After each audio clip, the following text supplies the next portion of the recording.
De nos jours, il y a des chrétiens Android, des chrétiens iPhone. Ils cherchent à suivre ces dieux pour plaire aux hommes, au lieu de servir les hommes pour plaire à Dieu.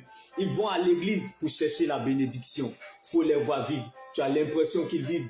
Pourtant, ce sont des morts parmi les vivants. L'emballage d'une enveloppe.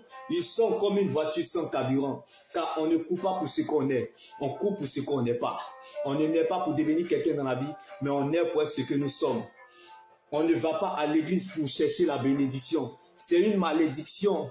Car David n'a pas traversé la vallée pour être béni, mais plutôt pour être une source de bénédiction pour le peuple d'Israël.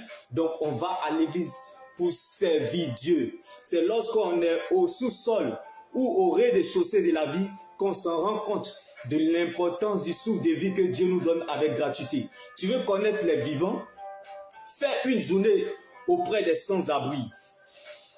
Fais une nuit, bien-aimé, auprès de ceux qui jouent le temps additionnel à l'hôpital et de ceux qui sont à la fin du match au cimetière. Tu t'en rendras compte de l'importance du souffle de vie que Dieu te donne avec gratuité. Regardez de tout ce que vous possédez, celle que l'argent ne peut pas acheter, qui est le souffle de vie que Dieu te donne avec gratuité, qui est sa fidélité, qui est ton réveil, ton sommeil, ton âme. Tu ne feras pas le contraire. Sois reconnaissant envers Dieu malgré tout. Si l'argent, les grandes maisons, les grandes voitures, les voyages, le succès, la réussite, le mariage peuvent réveiller un cadavre au cimetière, c'est que plaît sur ta situation. Donc si tu es en train de pleurer, c'est que tu as très bien commencé. Car on ne commence pas la vie sans pleurer. Si tu commences sans pleurer, c'est un problème. Car l'enfant naît, grandit, vieillit et il meurt. Il y a toujours un après cela dans la vie. Donc tu n'es pas en train d'écrire la dernière page de ta vie. C'est juste une période de la vie et non la fin de ta vie. La mort est la plus grande humiliation. La mort est le meilleur conseil que je connaisse. Le piège évité de penser que vous devez perdre quelque chose sur la terre. Vous n'avez rien apporté, alors vous ne pouvez rien emporter. Vous êtes venu nu, vous retournerez nu. Quand tu es venu pour perdre, tu n'as peur de rien. Quand on a tout perdu, on n'a peur de rien. On fonce et on a le résultat. Car la foi ne fait pas le bruit, elle agit. La foi ne regarde pas ce qu'elle voit, mais elle s'attache plutôt à ce qu'elle croit. La foi n'écoute pas, mais elle entend. La foi vient de ce que l'on entend, et ce que l'on entend vient de la parole de Dieu. La parole de Dieu apporte à la raison ce qui est inaccessible. Je ne sais pas si l'espérance en la parole de Dieu fait vivre, mais moi, elle m'empêche de mourir. Si ta parole ne faisait pas ma joie, Jésus, dans mon malheur, je serais déjà mort. La parole de Dieu est la seule terre solide sur laquelle nous pouvons nous tenir, bien-aimés. Quelle que soit la majorité des places que tes problèmes prendront dans une valise, la petite place que tu laisseras toujours à la parole de Dieu fera toujours la différence dans cette valise. Regarde, lorsqu'on va enterrer quelqu'un au cimetière, le mort ne porte rien. Ce sont les vivants qui portent eux-mêmes. Donc si tu portes un problème, c'est parce que tu es un vivant. C'est parce que tu es un champion. Même si le Seigneur ne t'a encore rien dit, mais je sais que tu dois garder ce qu'il t'a dit. Je suis avec toi. La même parole que Dieu t'a dit quand tout va bien, je suis avec toi. C'est cette même parole quand tout va mal dans le lieu du crâne à Golgotha, je suis avec toi. Cette parole n'a point de date d'expiration. Car Jésus-Christ est le même hier, aujourd'hui, demain et demain éternellement. Donc trembler, avoir peur, pleurer ne veut pas dire que tu as perdu la foi ou espoir, mais c'est l'ADN pour te faire avancer comme David dans la vallée. La promesse te parle. Champion, lève-toi, car la promesse de Dieu est comme un message que ton esprit a capté.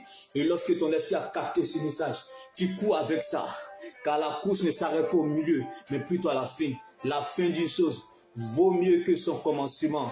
Or, la promesse que Dieu nous a faite est la vie éternelle. Donc la promesse de Dieu ne meurt pas, elle ne ment pas, elle ne pourrit pas, elle n'a point de date de péremption, elle n'a point de date d'expiration, elle n'a pas d'âge, mais elle est destinataire. C'est bel et bien toi, quelqu'un quelque part, mon Dieu le visite. Que Dieu prenne donc la forme de ce qui te manque. Car parfois, la grande visitation nous trouve en dehors de notre zone de confort. Beaucoup de personnes perdent la visitation de Dieu parce qu'ils refusent de perdre leur honneur, leur dignité, leur raison pour suivre Jésus. Bien-aimé, laisse-moi t'annoncer cette bonne nouvelle en ce jour. Il y a des gens qui ont payé le prix, qui ont tout perdu, qui ont tout laissé pour suivre Dieu. Mais laisse-moi t'annoncer cette bonne nouvelle, que lorsque Dieu reproduit le même miracle dans la vie d'une personne, il les agit dans la bénédiction.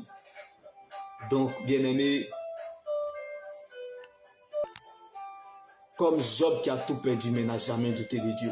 Donc tes doutes ne feront pas douter Dieu. Shalom. Tu es ce que tu deviendras et non ce que tu traverses. La vie est ce que nous pensons, donc tu peux perdre ce que tu as. Mais l'éternité est ce que Dieu pense de nous. Tu ne peux pas perdre ce que tu es.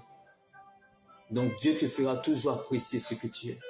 Car ce n'est pas la joie du moment qui compte pour Dieu, mais plutôt la finalité de son plan qu'il a déjà établi pour votre vie. Shalom. La grande et vraie foi, ce n'est pas d'obtenir des choses soi-même, mais pour les autres, en étant à leur service, aidé, relevé, soutenu. C'est par le sens du sacrifice pour les autres qu'on devient roi. Comme Jésus, roi qu'il était, s'est fait serviteur en lavant le pied de ses disciples. La grande et vraie foi, ce n'est pas des sens sortis dans la vie, mais c'est des sorties victorieuses des épreuves de l'éternité. Donc ne laisse personne te priver de ton éternité qui est l'enjeu majeur de ton existence.